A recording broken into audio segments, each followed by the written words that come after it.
Hey guys, I tried to make a video earlier, but I just kind of rambled on because this is a complicated topic.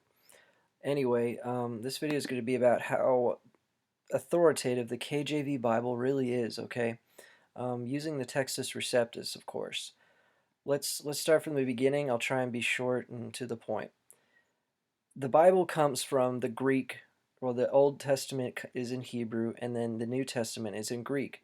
We get all of our Greek manuscripts from either Antioch in Syria or Alexandria in Egypt.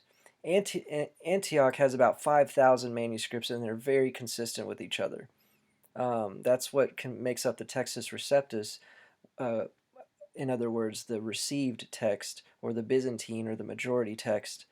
Um, that's what makes up the translation that the KJV translators used. It took 7 years and 54 scholars to translate. And then in those were older manuscripts. Like they're all copies of copies, but it's about around 300 AD is when we have some of them, 350, 375. But then in Alexandria, we have some that are apparently older than that, like literally only 50 years older, around 320 AD or 310 AD. And this actually only makes up about 45 manuscripts, okay? And it consists of the Vaticanus, the Sinaiticus, um, and those two in the four Gospels alone have over 3,000 differences between them. So what we found here is a bunch of garbage, pretty much, 40 or 50 manuscripts, and found literally in a trash can that was about to be burned. But then in Antioch we have 5,000 consistent manuscripts. That's why it's more authoritative. So what on earth are we using these modern translations for? The NIV, NASB, ESV, the blah blah blah. They're all coming from the Alexandrian manuscripts just because they claim their copy is older. But I found this guy named Jim Brown, watching him on YouTube, and he totally has changed me.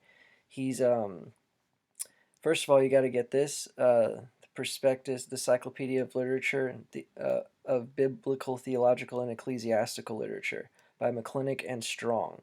Once you have this, this explains a lot of the Christian history, which will prove later that the KJV is more accurate. Okay? And then right here, this is what you need to know. The Ante-Nicene Fathers. Okay? The early church fathers. You can get all these for Nook. They have a complete 9 volume for $3, okay? On Nook. These guys were writing well before the Alexandrian manuscripts were supposedly written. Now, what does that mean?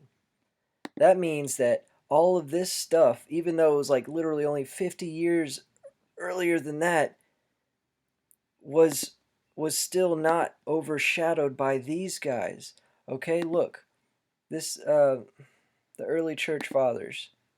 Okay, the early Christian thinkers, and everything prior to the 4th century. So everything prior, literally, to the Alexandrian discoveries, quote unquote.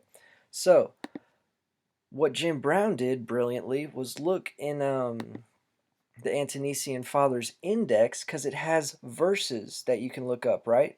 So any verse like, say, this one. He that believeth and is baptized shall be saved, but he that believeth not shall be damned. Okay, that's Mark 16:16. The Alexandrian texts don't have that, okay? So they can't claim that it's not in the original Bible since it's not in their older manuscripts. Guess what? It's in this. It's in the Ante-Nicene Fathers commentaries. It's right there. They quoted it. And this was written, once again, prior to the Alexandrian manuscripts. It confirms the Textus Receptus. This is extremely big news. And of course, no one knows about it. Okay? And what's awesome, he literally just looked up the verse himself and said, okay, well, since I have a verse index, I'll see which ones are these guys talk about that the Westcott and Hort supposedly claim don't exist. Look at these guys. Hort, I've been persuaded for many years that Mary worship and Jesus worship have very much in common in their causes and their results. No, they don't.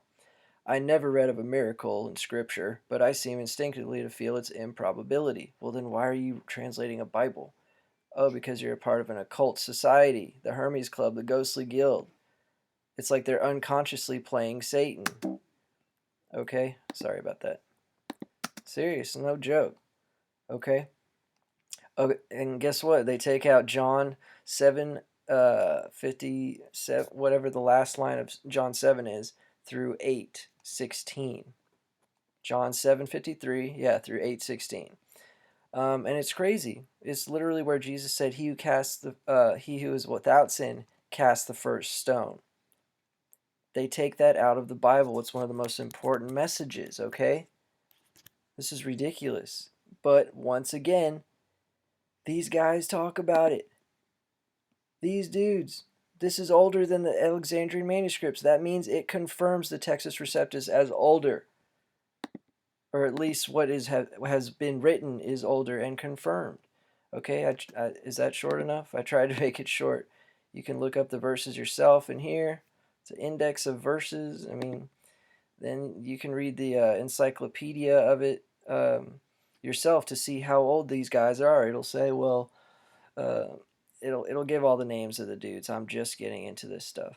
Okay, main point is Alexandrian manuscripts are not older because these guys were quoting stuff from the quote-unquote newer Textus Receptus, period. If you get it, then your mind should be blown and you should throw away any NIVs or anything. The KJV is the only thing, or more specifically, the Textus Receptus.